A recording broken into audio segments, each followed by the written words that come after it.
March 11, 1942, 8:15 p.m. 4 PT boats, 77 miles of Japanese patrol water. Douglas MacArthur, his family, and 17 staff officers slip away from Corregidor under cover of darkness. Behind them, 76,000 American and Filipino soldiers, starving, out of ammunition, waiting for reinforcements that will never come. April 9th, 1942, 6 a.m. Philippine time. Major General Edward King, commanding 76,000 starving troops on the Bataan Peninsula, makes a decision Douglas MacArthur explicitly forbade. He surrenders. The largest capitulation in American military history. More prisoners than the Revolutionary War, War of 1812, Mexican War, and Spanish-American War combined. What follows becomes known as the Bataan Death March. 65 miles, 7 to 10 days,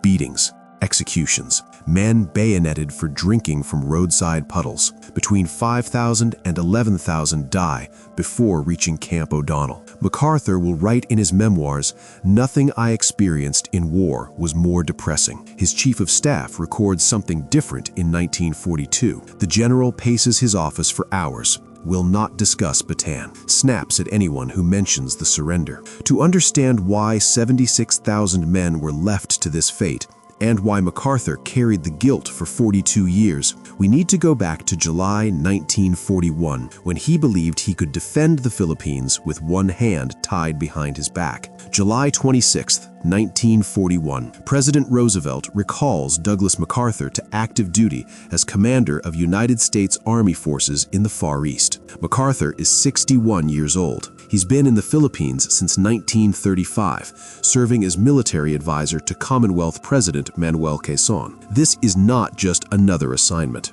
The Philippines is MacArthur's obsession. His father, Arthur MacArthur, governed the islands after the Spanish-American War. Douglas served there twice before, once as a young lieutenant in 1903, again as commander of the Philippine Department in the late 1920s. He knows the terrain, speaks some Tagalog, considers Manila a second home. By 1941, he's also convinced he can defend the islands against Japan. His plan, 10 divisions of Filipino troops, the Philippine Army, trained and equipped by Americans, supported by the U.S. Army's Philippine Division and the Philippine Scouts. Air power, 277 aircraft, including 35 new B-17 flying fortresses. Naval power, the Asiatic fleet's cruisers, destroyers, and submarines. The strategy depends on one assumption: Japan won't attack until April 1942 at the earliest. That gives MacArthur time to complete training,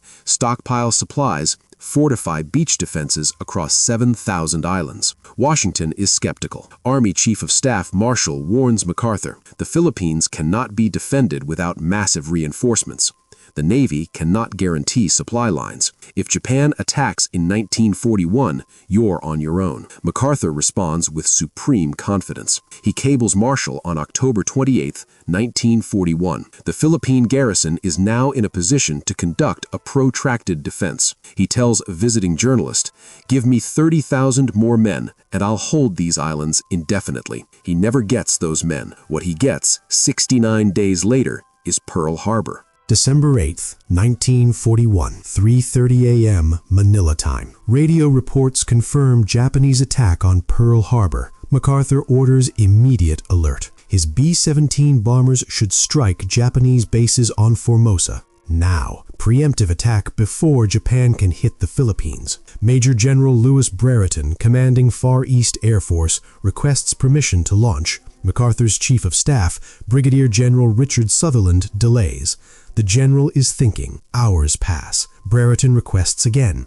Sutherland delays again. 12:35 p.m., 9 hours after Pearl Harbor. 108 Japanese bombers and 84 Zero fighters appear over Clark Field, 50 miles northwest of Manila. MacArthur's B-17s are on the ground, refueling, lined up in neat rows. 50 minutes later, Clark Field is rubble. 18 of 35 B-17s destroyed, 53 fighters wrecked, runways cratered. America's air power in the Philippines eliminated in a single strike. Official investigation later asks, why were the bombers on the ground 9 hours after Pearl Harbor? MacArthur claims he never received Brereton's requests. Brereton's diary says he requested twice. Sutherland says MacArthur was processing information. The truth remains unclear. What's certain, MacArthur's air superiority vanished before he fired a shot. December 10th, Japanese troops land at Apari, northern Luzon. December 12th, Legazpi, southern Luzon. December 22, main assault. 43,000 troops at Lingayen Gulf, 150 miles north of Manila. MacArthur's beach defense plan collapses. Untrained Filipino divisions, some in service less than 3 months, break under Japanese artillery. Officers report soldiers dropping rifles and fleeing.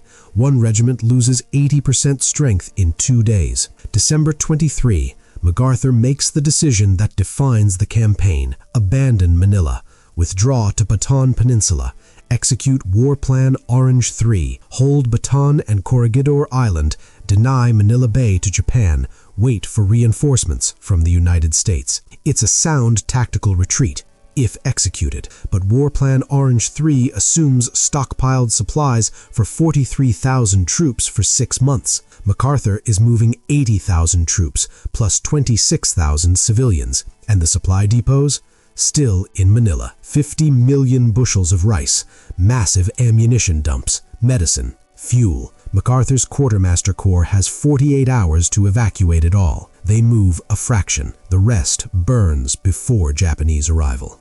January 7th, 1942. 76,000 American and Filipino troops dig defensive lines across Bataan's jungle mountains. MacArthur establishes headquarters on Corregidor Island, 3 miles offshore, a fortified rock with tunnels, command posts, and supplies. The defense is ingenious. 2 corps, 1 corps, General Jonathan Wainwright on the west, 2 corps, General George Parker on the east, natural barriers, jungle ravines, Mount Samat's 1,920-foot peak, swamps at the southern tip, infantry supported by artillery, engineers, the Philippine Scouts. Against them, Lieutenant General Masaharu Homa's 14th Army, 75,000 Japanese troops, armor, artillery, air support, orders to take Manila Bay in 50 days. But Bataan's defenders have one critical advantage: the terrain, narrow fronts, dense jungle, positions that require frontal assault. In January, they throw back 2 major Japanese offensives. Homa loses 7,000 men. His timetable collapses. Tokyo recalls Homa, humiliated, sends reinforcements. The offensive pauses. For 6 weeks, it's stalemate. But stalemate means slow death. January 5th, MacArthur cuts rations by half, 2,000 calories per day. January 20th, 1,500 calories. February 10th, 1,000 calories. By March, 800 calories. Less than half what a frontline soldier needs. Troops eat horses, mules, carabao, monkeys, lizards. Malaria spreads, no quinine. Dysentery ravages units, no medicine. Beriberi from malnutrition causes men to collapse mid-patrol. Hospital admissions, 24,000 by March, 1/3 of the garrison. A soldier's diary, February 18. Breakfast, 1 spoonful of rice. Lunch, nothing. Dinner, rice and 3 strips of carabao hide. Jerry collapsed today. Malaria and dysentery. Can't walk. They carried him to hospital. Don't think he'll make it. From Corregidor, MacArthur issues communiques. Our troops are holding magnificently. Morale remains high. We await reinforcements with confidence. The press calls him the Lion of Luzon. Newspapers praise MacArthur's stand. Time magazine considers him for Man of the Year, but the soldiers on Bataan call him something else. Dugout Doug, because MacArthur visits Bataan exactly once, January 10th, 1942, 3 hours, doesn't go near the front lines, returns to Corregidor. A bitter poem circulates through the foxholes. Dugout Doug MacArthur lies shaking on the rock, safe from all the bombers and from any sudden shock. Dugout Doug is eating of the best food on Bataan, and his troops go starving on. Private Leon Beck writes home, letter intercepted by censors. We're dying here. Where are the ships? Where's MacArthur? They say he's coming. I don't believe it anymore. MacArthur knows. His intelligence chief briefs him daily. Ammunition dwindling, food exhausted, hospitals overwhelmed, frontline strength at 60%. He cables Washington repeatedly. Send reinforcements, send supplies, send hope. Washington responds, Europe first. Convoys cannot break Japanese blockade. Australia is priority. Hold out as long as possible. Translation, you're expendable. February 22, 1942, President Roosevelt sends MacArthur a direct order. You will proceed to Australia to assume command of Allied forces. This is a command, not a request. Roosevelt fears MacArthur's capture would devastate American morale. The nation needs a hero in the Pacific. MacArthur alive in Australia is worth more than MacArthur dead or captured on Corregidor. MacArthur resists. Cables Roosevelt, I request that I be allowed to share the fate of my garrison. Noble words.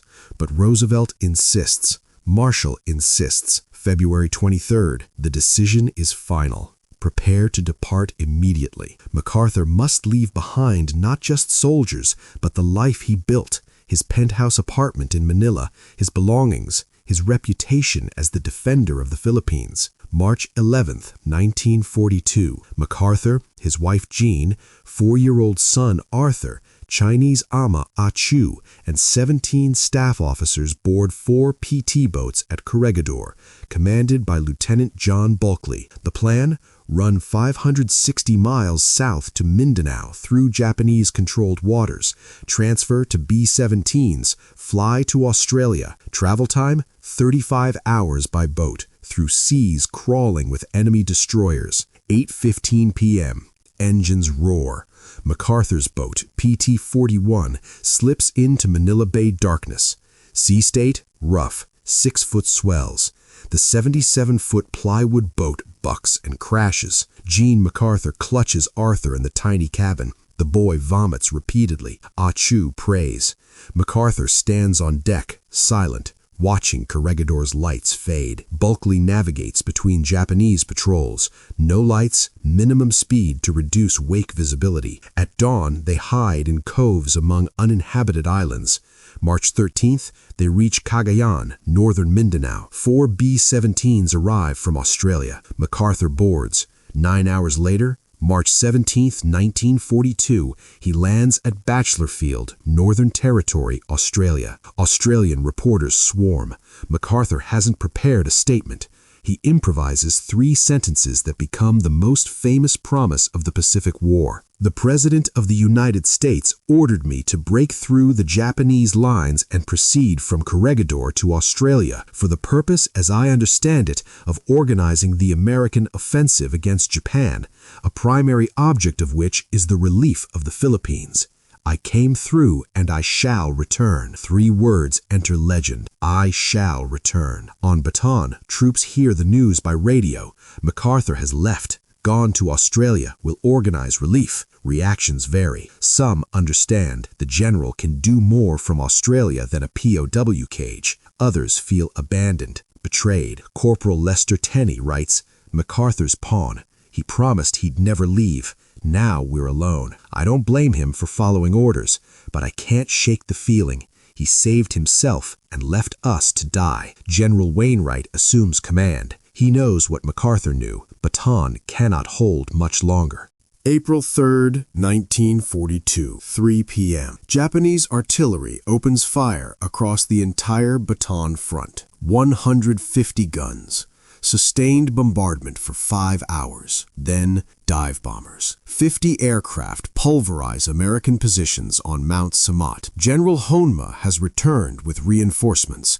22,000 fresh troops, armor, artillery, air superiority. His orders? Finish Bataan in 7 days. April 4. Japanese infantry punch through 2nd Corps center. Filipino divisions, starving, sick, Out of ammunition, disintegrate. Entire regiments vanish into the jungle. Officers report no contact with units, assume routed or surrendered. April 6th, Japanese tanks reach the Lingayen River. General Parker requests permission to withdraw 2nd Corps to final defensive line. Wainwright approves. But there's no final line, just exhausted men with empty rifles. April 7th, 2nd Corps collapses. Troops flee south toward Mariveles, Bataan's southern tip. No food, no water. Malaria-ridden soldiers collapse on trails. Some shoot themselves rather than surrender. Most keep walking, hoping for evacuation boats that don't exist. April 8th, 1942. Major General Edward King commands Luzon Force, all troops on Bataan. He conducts a midnight conference with senior officers. The situation: 1 Corps still holding in the west, but isolated. 2 Corps destroyed. No ammunition for sustained fight.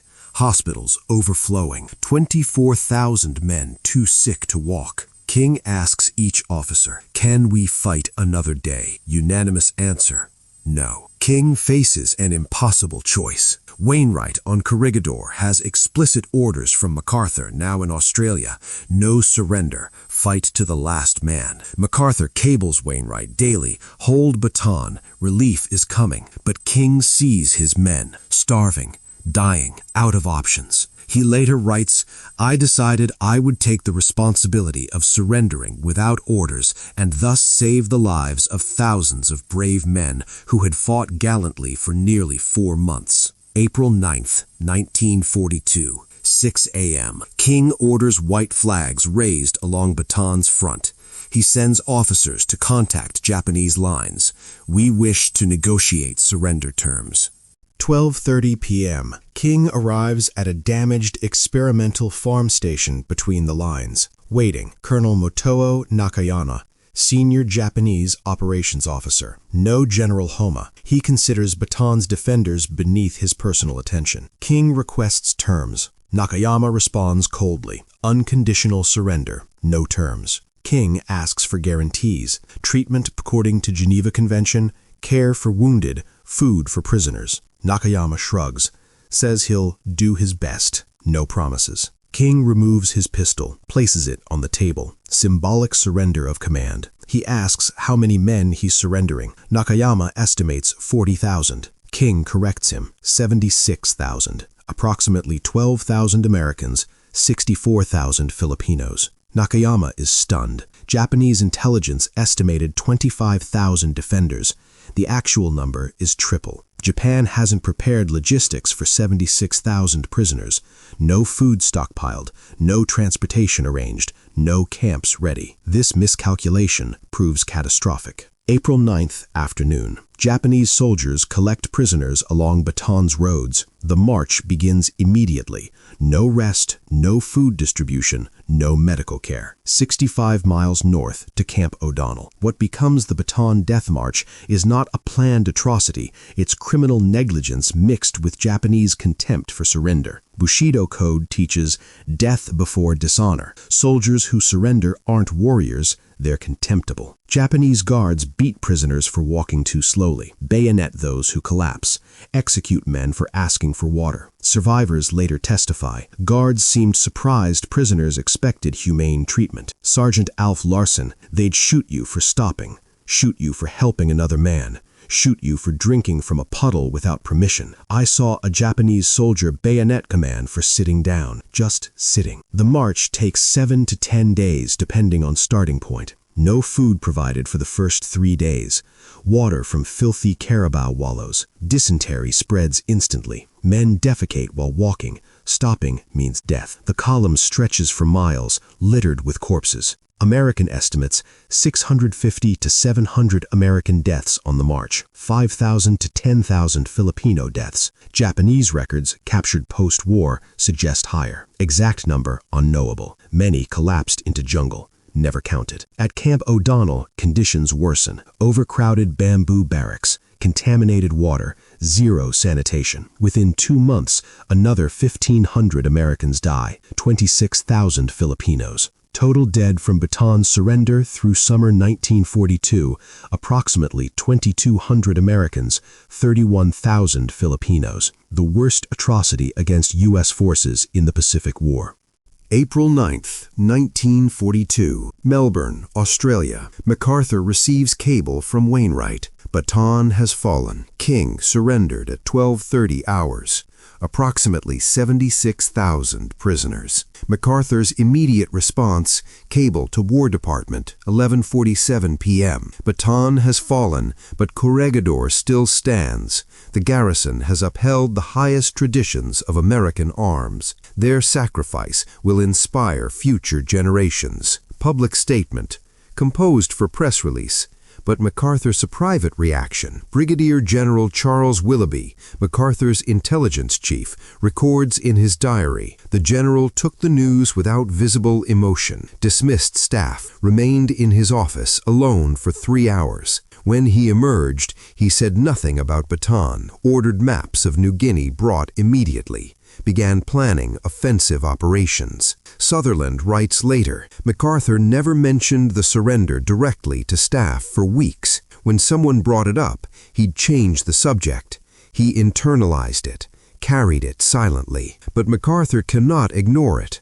By late April, stories leak. The Death March, the atrocities.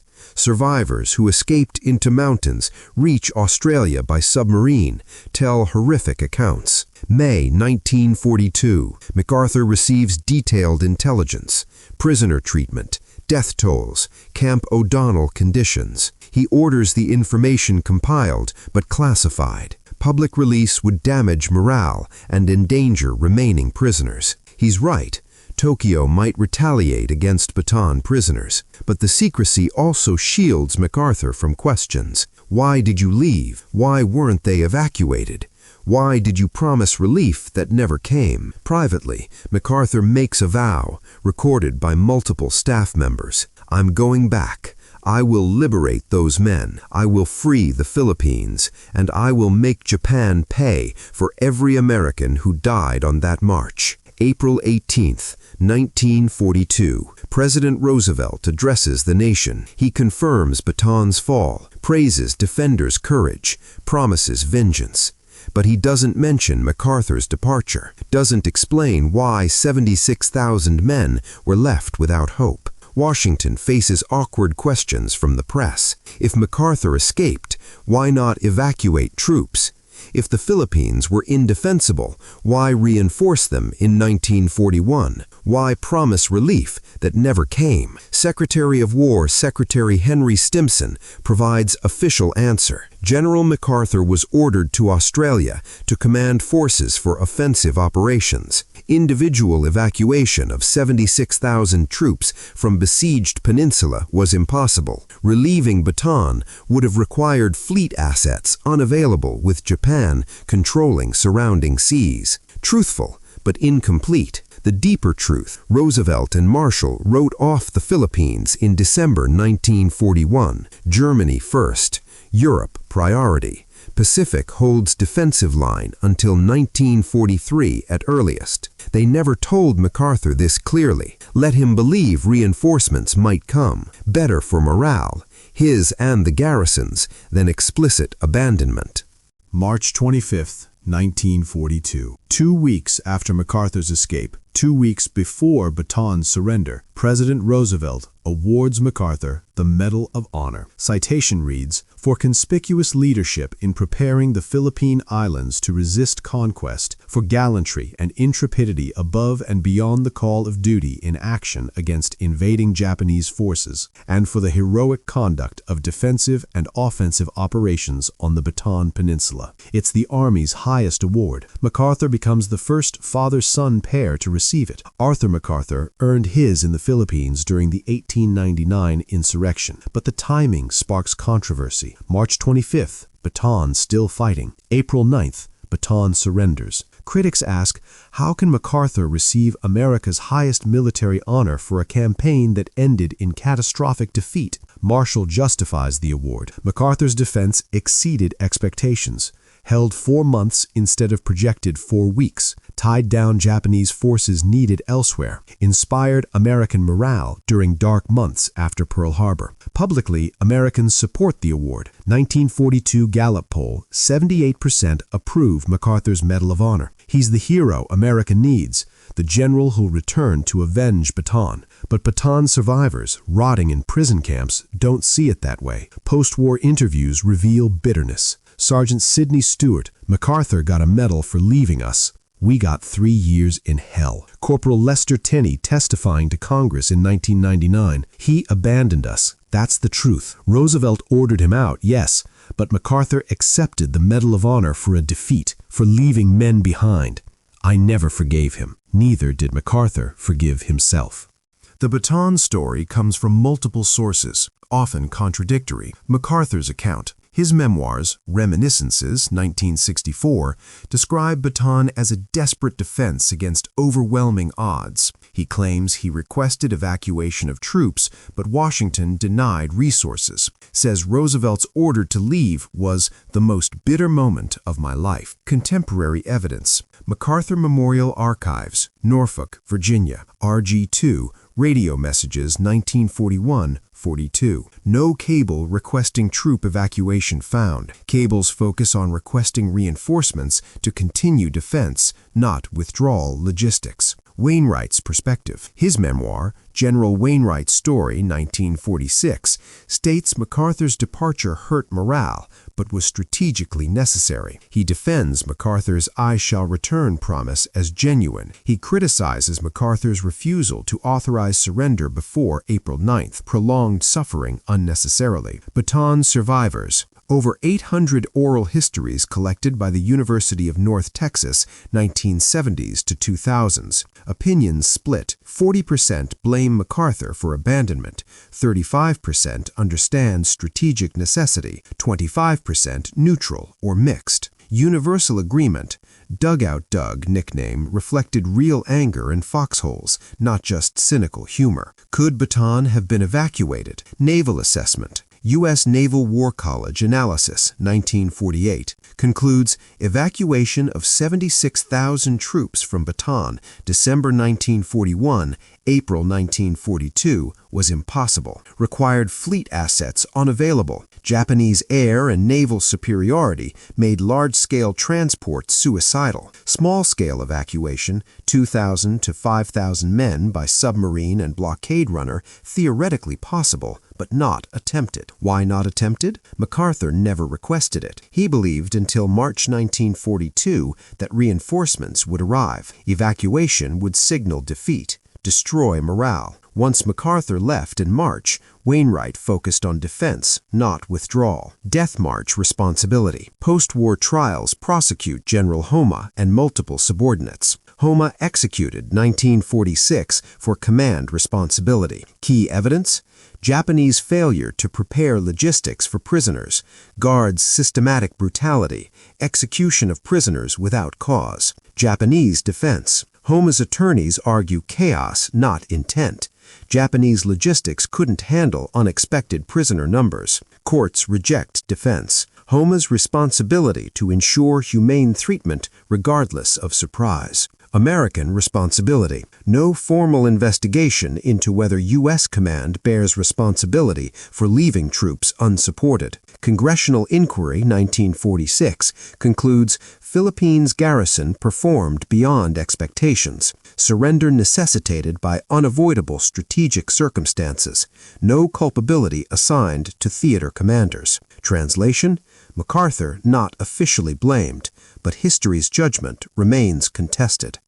October 20th, 1944. 2 years, 6 months after Bataan's fall, Douglas MacArthur wades ashore at Leyte Gulf, Philippines. Cameras capture the moment. He walks to a microphone, speaks to the Filipino people. People of the Philippines, I have returned. The promise kept. but at enormous cost. 14,000 Americans killed in Philippines campaign, 95,000 Japanese dead, 250,000 Filipino civilians caught in crossfire. February 1945, American troops liberate Santo Tomas internment camp, Manila, 3,700 prisoners freed. Then Cabanatuan, 500 Bataan survivors liberated by Rangers in daring raid. Then Bilibid, then O'Donnell. Of the 76,000 who surrendered at Bataan, approximately 36,000 Americans and Filipinos died in captivity by 1945. Starvation, disease, execution, work details that killed slowly. Japan's prison camps in Philippines had a 40% mortality rate, worst in the Pacific. MacArthur attends liberation ceremonies, meets survivors personally. Post-war accounts describe his visible emotion, tears, long silences, refusal to speak about Bataan in detail. September 2, 1945, Tokyo Bay. MacArthur presides over Japan's formal surrender aboard USS Missouri. In his speech, he references Bataan obliquely. A great tragedy has ended, a great victory has been won. Let us pray that peace be now restored to the world and that God will preserve it always. He never says Bataan in public ceremonies, never directly addresses the Death March in official statements, but he ensures war crimes trials prosecute those responsible. Homa, camp commandants, guards identified by survivors. His chief of staff later notes,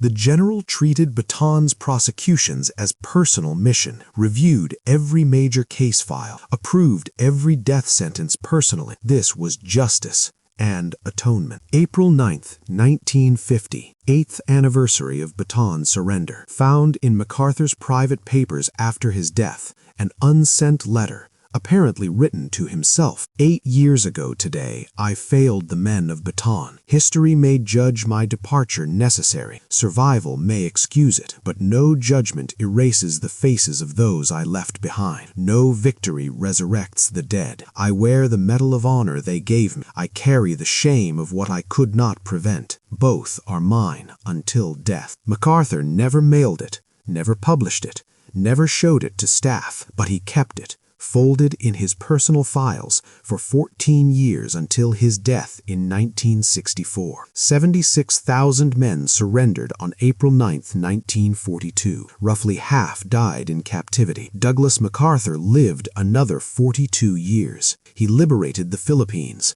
conquered Japan, commanded in Korea, became one of history's most controversial generals. But Bataan never left him. Staff noted his silence every April 9th. Visitors to his penthouse in New York's Waldorf Towers reported a single photograph on his desk, Corregidor, looking toward Bataan. Was MacArthur responsible for the fate of Bataan? Strategically, no. Washington abandoned the Philippines before he arrived. Tactically, partially. His Air Force destroyed on the ground. His over-optimistic assessments. His refusal to stockpile supplies properly. Morally, he bore it as if fully responsible. Survivors never reached consensus. Some forgave, others didn't. All agreed MacArthur kept his promise. He returned. He won. But victory doesn't resurrect the dead. 76,000. That number haunted Douglas MacArthur every day from April 9, 1942